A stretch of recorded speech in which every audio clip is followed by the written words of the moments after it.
Hello, everyone, and no one, because no one's here yet. So give people time to get in, if they're going to be people. Let me open up my computer.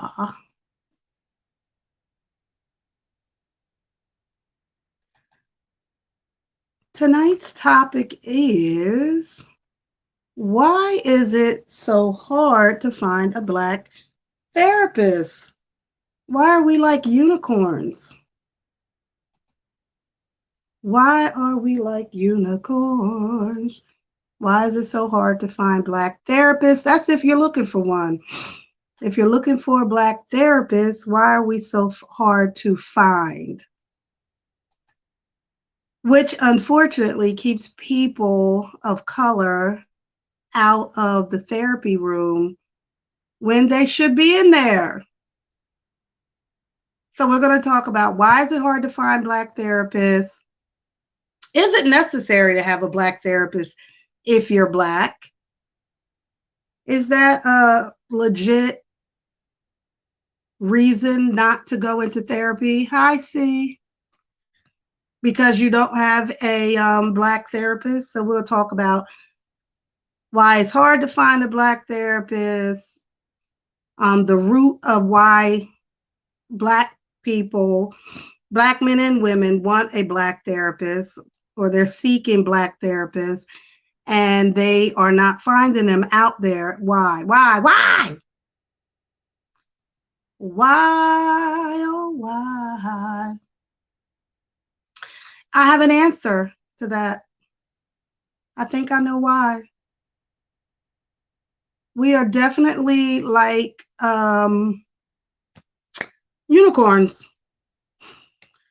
There are not a lot of Black therapists. So I'm going to give you, thank you, C. Yes, I'm going to let you guys know what you can do. Thank you, thank you, thank you. What you can do. And we're going to really talk about, is it necessary? Why is it necessary? Is it necessary to have a Black therapist if you are someone of color? So yeah, it's a loaded question. So July is National Black and Indigenous People Mental Health Awareness Month. So I'm doing my due diligence and bringing awareness. Hi, Linda. And bringing awareness to my channel and to anyone who's interested in learning different aspects of mental health, mental illness, and just getting the word out there on how you can not only seek mental health treatment for yourself, but someone in your family or a friend. So tonight's topic is all about finding a Black therapist. Why is it hard to find a Black therapist? And that's pretty much what I'm talking about. And I've never had to find a Black therapist because I am a Black therapist. So this question was, I guess it wasn't odd. It's not odd to me. Obviously, I've worked in this field for a long time, and you know, majority of any positions that I've had, I've been one or two of the Black people in the room. I have an awesome Black woman therapist doctor in New Jersey. I wouldn't go to anyone else. Thank God, Kelly. Good, good, good. So for some people, they're not that lucky. They're not that lucky because they just haven't been able to connect with a Black therapist. And so statistically, 85% of the workforce in mental health is white. And probably out of that 85%, half of that or more than half are white women. And so we are not dominant in this field as Black people. And I think they said maybe 2% is Black men and women in the field. So, chances of you finding a Black therapist is not that great. Hi, Teasy. It's not that great to find a Black therapist. We're out there, but it's not going to be easy to find a Black therapist. Now, we're just talking about therapists. Finding a Black psychiatrist is like finding a needle in a haystack. I mean, I know one Black female therapist that I've worked for and with. So yeah, that's probably even harder. So why is it so hard? Well, first of all, why do we as Black people think or believe or want to have a Black therapist?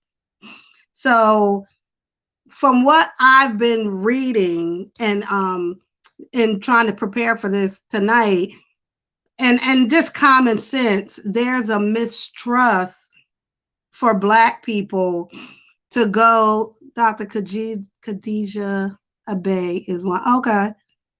Well, I feel like I know that name.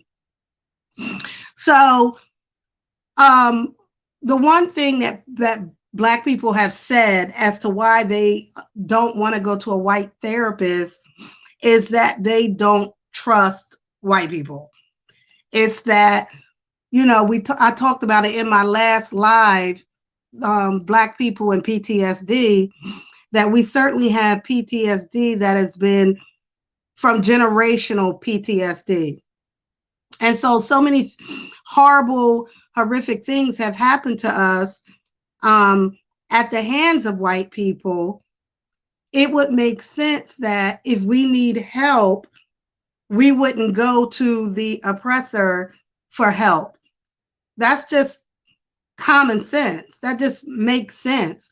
If this group of people have hurt me and lied on me and killed people I love, why would I go to that group for help?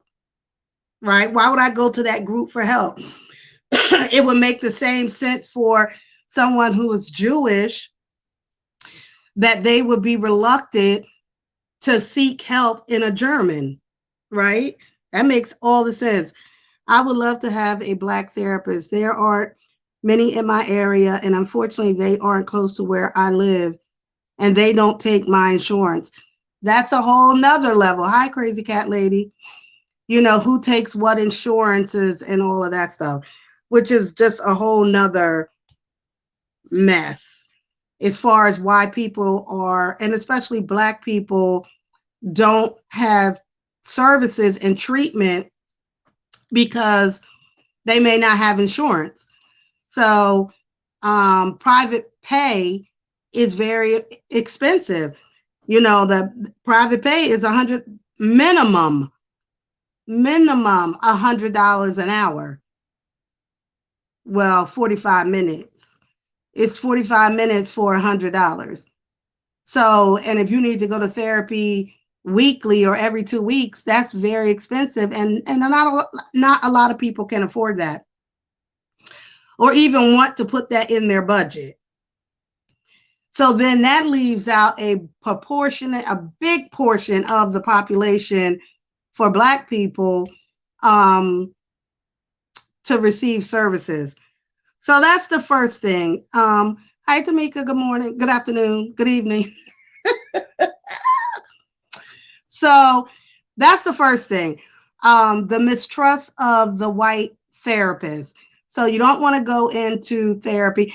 And the more I read this article, I took an article from how systematic racism affects Black women's health. I'm reading from an article that I found, and it really did give me some really good reasons as to why Black people don't want to go to white therapists and why they seek out Black therapists. Another reason is, and I guess they got these responses from people that they polled. Black people feel like they can't be themselves in therapy. I feel that. I feel like, yes, they probably do that, probably feel that way. Um, like you can't talk the way you maybe talk the way you talk or act the way you talk. Like you gotta be like fake and phony, but not like you're, especially if you're mandated to go to court. I mean, go into therapy. If you're mandated from like CPS or a court system, and now you have to go to therapy where you should be there trying to get some help, but you're a black female, whatever, and you're talking to a white therapist, and now you feel like you have to be fake, according to this article. Um, Black people have been misdiagnosed. We know that. Oh my goodness, I know that. You know that you go in as a black female, you go in and you see a white doctor, and let's say you're overweight. We come thick in this community, and oftentimes, you feel you all right about your thickness, and you go in to see a white therapist or psychiatrist. Hey, boy, stop capping. You go in to see a white therapist, and they may say, maybe you're depressed. Aren't you depressed? Look at you. You overweight. Aren't you depressed? Or, not so clear like that. But some of those cultural differences between Black people and white people can lead a white psychiatrist or white therapist to a misdiagnosis of the client, which I believe is true, right? Um, Not understanding if the white therapist doesn't have an understanding of the Black experience can also lead to a misdiagnosis, especially with Black children. Black children, if they come into the office and maybe they're a little fidgety or hyper or whatever, they may automatically get that diagnosis of being hyperactive. Also, one of the biggest fears that Black people have in having a white therapist is that they have this fear that CPS will be called. And I can attest to that, because I have known therapists who have called CPS on something that I would have never called CPS on. Like, it was like a normal behavior to me, that the mother, here's a perfect example, within the Black community, now when your mom took you somewhere, she had already told you in the car, don't touch nothing, don't say nothing, don't do nothing. Don't do nothing. You just keep your ass quiet, right? And so when the kid gets into the therapy session, he remembers that. And so he doesn't say anything. Like the therapist, the white therapist, hi, Raheem, how you doing? And Raheem just look at her like, lady, I don't have nothing to say to you. And so, and then Raheem might look at his mom like, you told me not to say nothing, right? And the white therapist can interpret that that Raheem is afraid of his mother. Now, I've heard that several times throughout the course of of doing this work, that the child is afraid of the mother because he's being obedient. Because he's being obedient. He's afraid because he's in the waiting room and he's sitting quietly. And he's not moving because she told him not to move. And that is interpreted, and that has been interpreted by a white therapist as little Raheem is afraid of his mother. And therefore, maybe there's some sort of abuse going on, and I'm going to do a CPS report. So I've witnessed that dynamic. and if I can, he's following directions. But to the white therapist, because he is looking a certain way, that may indicate to her that he is being abused in some kind of way. So those types of cultural differences is another thing that happens.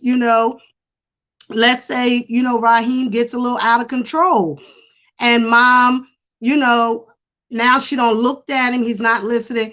She yank him up in his collar. She gets him in his collar, like, zip your lips, shut up, right? The white therapist may see that. If I see that and the white therapist sees that, I'm not, in most cases, picking up the phone to call CPS for that. I'm just not, right?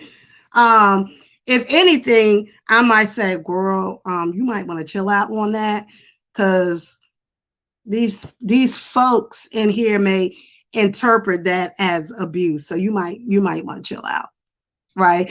So I might, say something like that, but I think it's just a difference that culturally we know, and I can't really necessarily explain it, but it's those cultural differences that I think as a Black therapist, I get versus if I was a white therapist.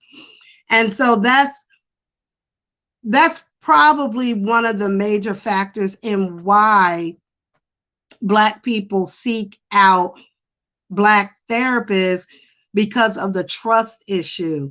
Can I trust this white lady or white man not to call the police on me about my children, get my children taken away, believe what I'm saying, understand what I'm saying, understand the cultural differences?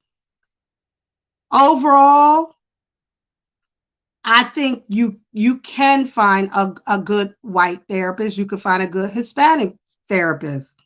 I would not want the message to be for people not to seek out therapy because you can't find someone of color.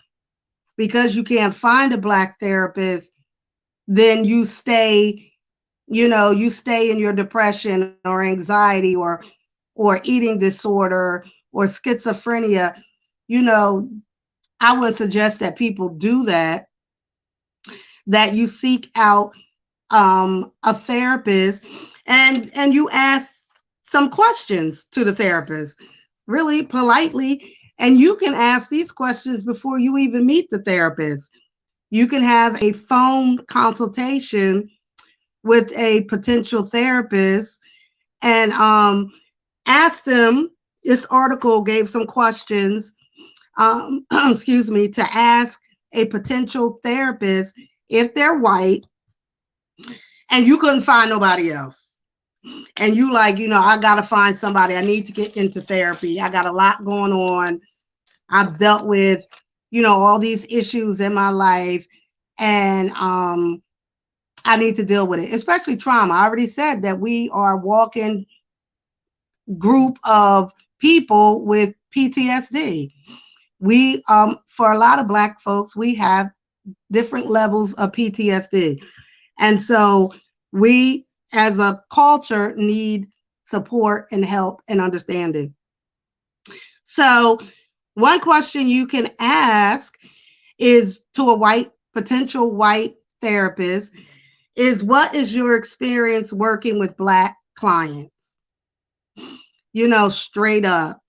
Before you even pay a nickel, go to the office, have an appointment. Mister, what is your experience working with Black clients? And hear what they got to say. Do you think a white family would feel comfortable having a Black therapist? Absolutely. I work with many, many, many white families. They don't have this hang up. They don't. They do not have this hang up. And I'm calling it a hang up. They don't. All they see is that you're in this position to help me, and I want help and I need help. Now, if they're racist, obviously they're not going to want a black therapist if they're racist. But I've worked with very poor white families and I've worked with very wealthy white families. And at the end of the day, they both want whatever their problem is and their issue is. They don't care if you're green. Get in here and help us. That's it. I've worked with, I was working with a kid, and he was an adult. He was like 19 and he came for therapy. His family didn't know he was even in therapy. You know, he was suicidal. He was really going through a lot. So,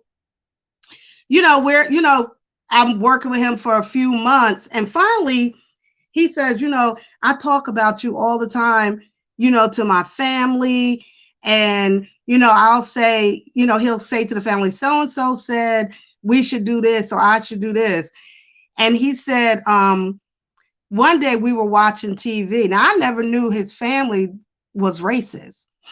And he said one day they were watching TV and he said to his mom, they were watching, I forgot, Sherry Shepherd. And he said, yeah, so-and-so, looks just like Sherry Shepherd. And the whole family was like, what? Like, she's black. You go to a black therapist. And that's when he told me, like, I grew up, my family's very racist. They always talk bad about black people. You're like the first black person I've had a relationship with, and it's helping me. You know what I mean? And so for him, he was able to put, like, color was not important. He needed help. He was going to kill himself. And I was the person assigned to his case. And so color was not a factor in what he was going through. People feel more comfortable with medical professionals that look like them. I wouldn't go to a white hairdresser to get my hair done. Well, I hear you on that. I definitely hear you on that. But let me tell you something. One time, a couple of times, everybody was busy at where I was going to get my hair done at the time. And this white girl, she was able to cut my hair. She did a good job. And I was just like, girl, can you cut black hair? Have you cut black hair? And somebody in the shop, a black girl, she said, yeah, I cut her hair. Her hair was cut right at the time where I kept my hair short. And yeah, but I don't know. Some of them have some skills. Are treated biased in the medical settings. Oh, absolutely.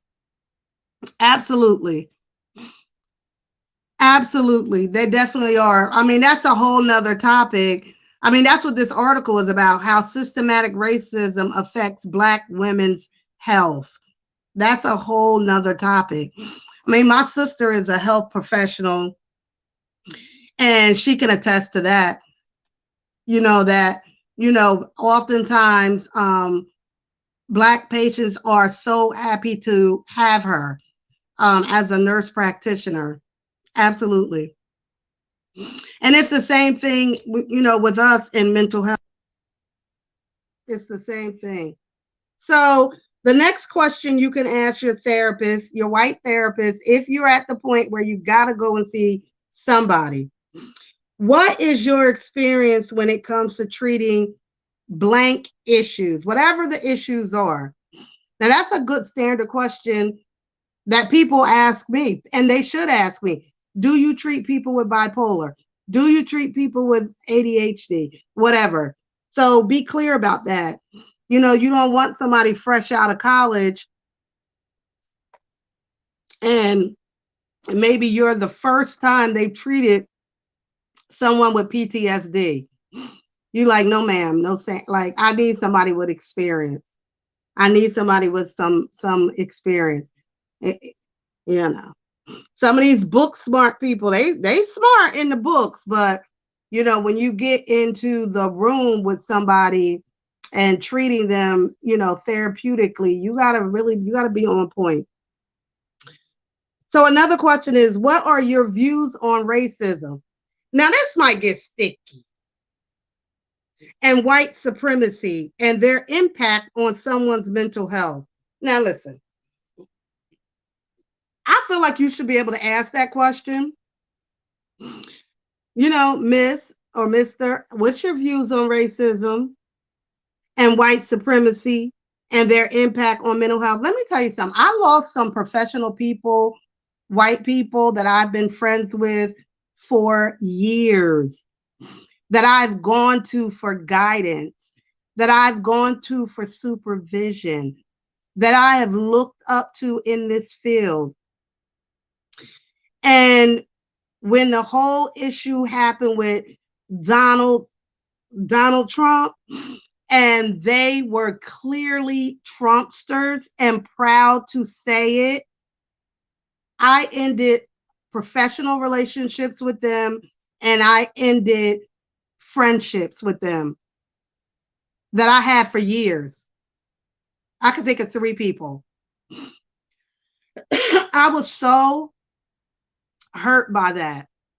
Hurt because how can you work, and they've worked in, and I've known them in clinics that were like in the hood, right? So most of your clients were Black and Hispanic. How dare you, as a white therapist who I thought was, cool and fair and all that, you're a Trumpster? You believe in Donald Trump rhetoric? How dare you? So for me, it was like, well, what were you thinking all these years about, clients and the dynamics of the clients that we see in this neighborhood, poor, Black, Hispanic, with mental health issues and problems and money problems, and like, what was you really thinking about these people all these years? If you can look at a Donald Trump and what he represents and be okay with that. So yeah, it's a legit question. That's why I said it's a legit question. Hell, we can narrow it down and just ask them, did you vote for Donald Trump? And if you did, why? And if they say, well, that's not your business, that's a personal decision, that's your answer. That's your answer. But if they say, oh, never, then that's your answer. But if they say, that's a personal choice, then to me, that's, yes, I voted for Donald Trump and I believed in all of his bullshit, which to me equates, you don't understand the Black experience. You couldn't. You could not if you believed in that rhetoric. So that is the other question that you could ask a potential therapist. And then the other question is, what is your treatment approach when it comes to tackling the issues? So you can ask them like, well, how do you, what is your approach? Do you talk a lot in the therapy session? Are you quiet? What theory do you believe in? Not for most of you would make any sense for you guys because you didn't study it. But what is your approach? What is your approach? How do you approach certain issues? So I think if you are satisfied with those answers and responses to a potential therapist who is white or Hispanic, then you should move forward with having a session with that person. Don't let, not finding a Black therapist hold you up. Don't do that to yourself. Seek out a therapist, ask them these questions. If you get a satisfying response, then move forward. Move forward. But any therapist should tell you in the beginning of meeting you in the first session that if you say you want to hurt yourself or someone else, that is reportable no matter what the circumstances are. So, but then again, that could be some guidelines around that too, because anybody can come in a session and say, "Oh my God, I want to kill my husband." Hey, here for the tea. Oh, I just want to kill my husband. I can't stand his ass. Right. So logically, if I hear that, I'm not going to right off the rip think this person is going to kill their their spouse. Some things that we say as Black people is understood by us because it's like, so it's cultural, right? It's cultural. So we may not need to understand that. Like my response to someone who came in and said, oh my God, girl, I just want to kill my husband. I can't stand his ass. And my response would be like, oh, girl, I know what you mean. What do you do this time? Where maybe a white therapist would not respond in that way. She may be, oh my God, like what happened? Da, da, da, and take it more serious. But I'm looking at your body language. I'm looking at your eyes. I'm looking at the tone. I'm listening to the tone. And I know you don't mean it that way. That's the cultural differences. That's something maybe I learned as a kid within the culture of being Black when somebody is playing and when somebody is dead ass, right? We get it. We understand that tone. We understand the look. We understand the vibe, right? You learn the vibe of people growing up in Black communities and in Black families. We learn how to distinguish the vibe. And I think that's a big difference. Right, Linda? That's the difference between how we handle situations as Black therapists and how white therapists handle it. They may not understand the vibe. And that's okay. Over time, they can get it. Over time, they can learn it. Over time, if they're open and if they want to understand it. But I think, in a lot of places where I've worked now, there's a lot of push for cultural competency, especially at the college level. That we even take a little test. I think we got to take a test every year about being culturally aware. That you have an awareness of other cultures.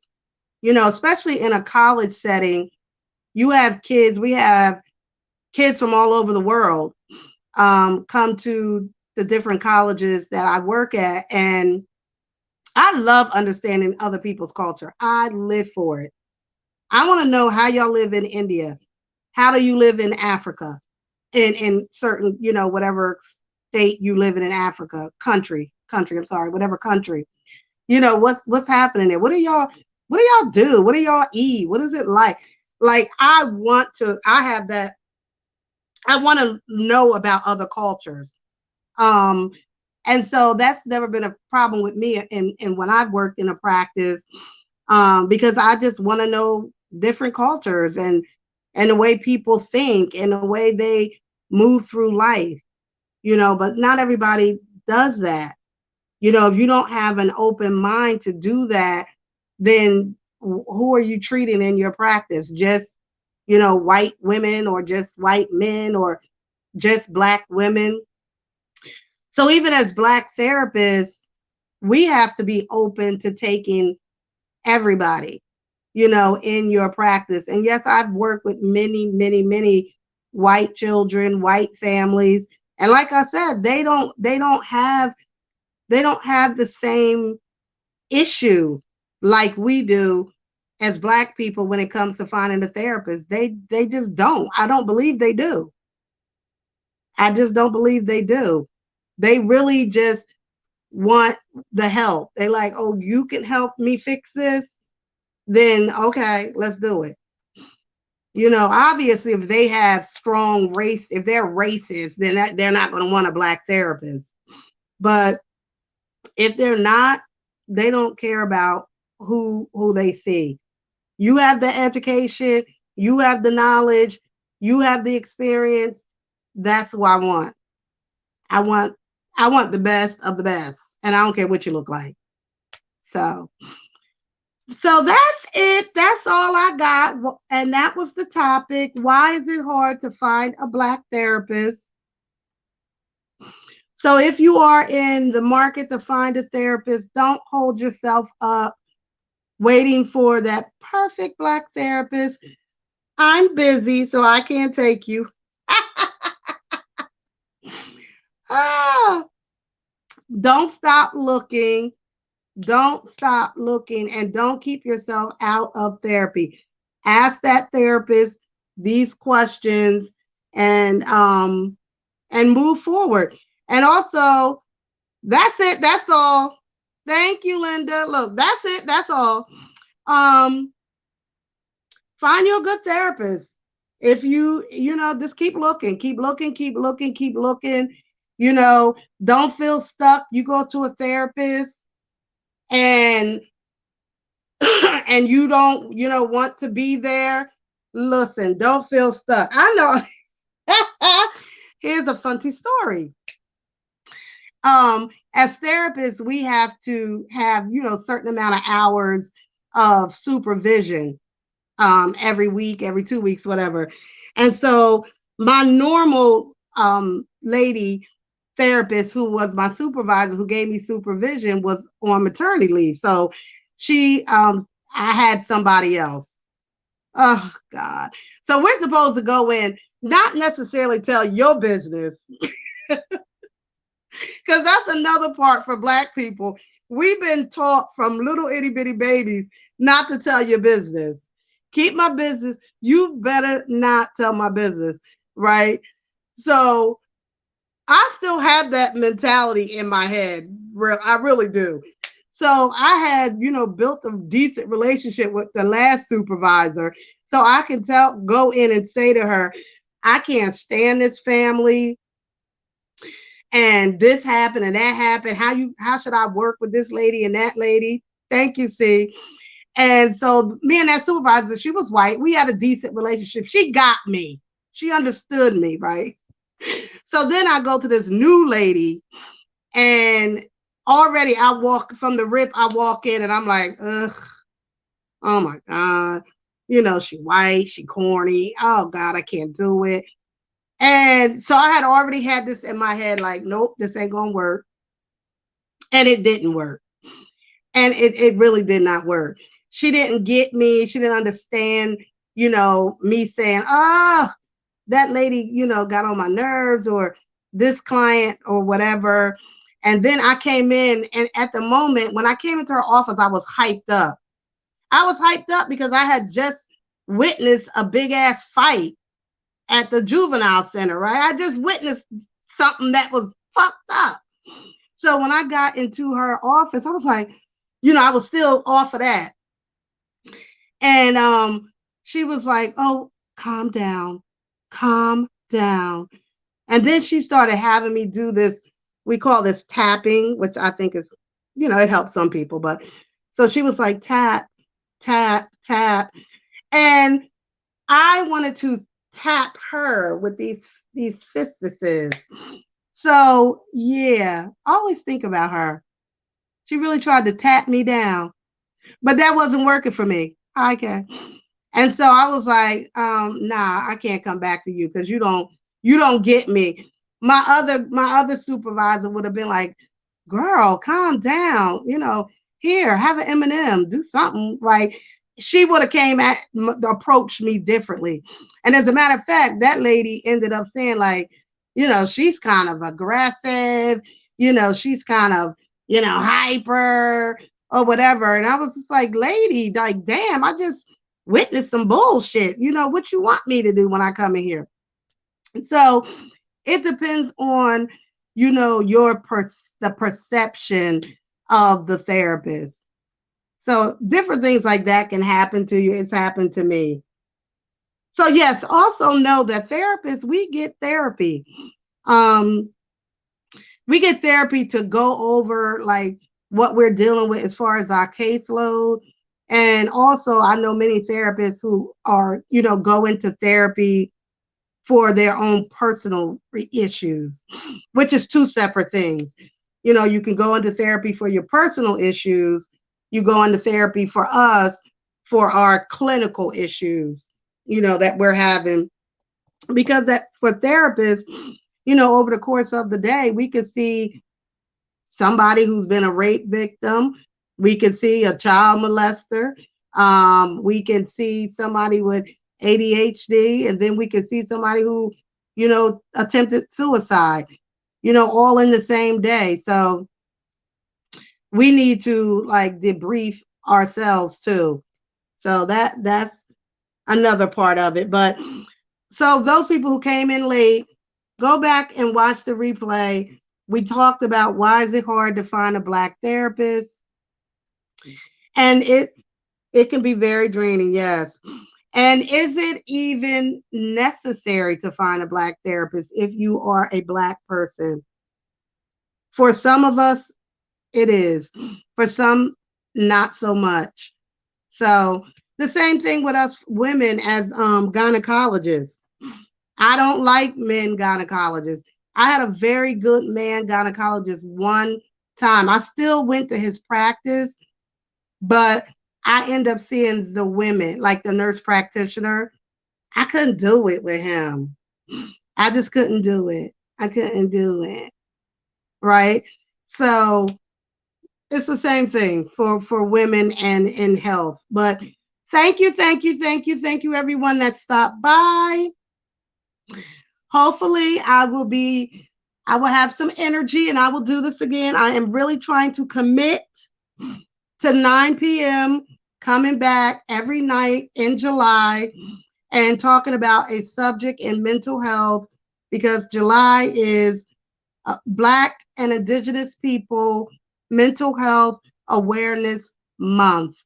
So thank you, thank you, thank you. If you have any topics you want me to talk about, leave them in the comment section once I go off, because these comments will disappear in the chat. But leave any questions or topics that you want me to bring up. I know. I'm going to try to do it, though. I really am going to try to come every night at 9 o'clock, 9 p.m. I missed one night. I missed last night. But I'm going to put a good effort in trying to do that, to get these topics out. And, hopefully people are learning something. But thank you. Any questions? Oh, I got to go. These ring lights is burning me up. Good night. Don't forget to like, share, and subscribe.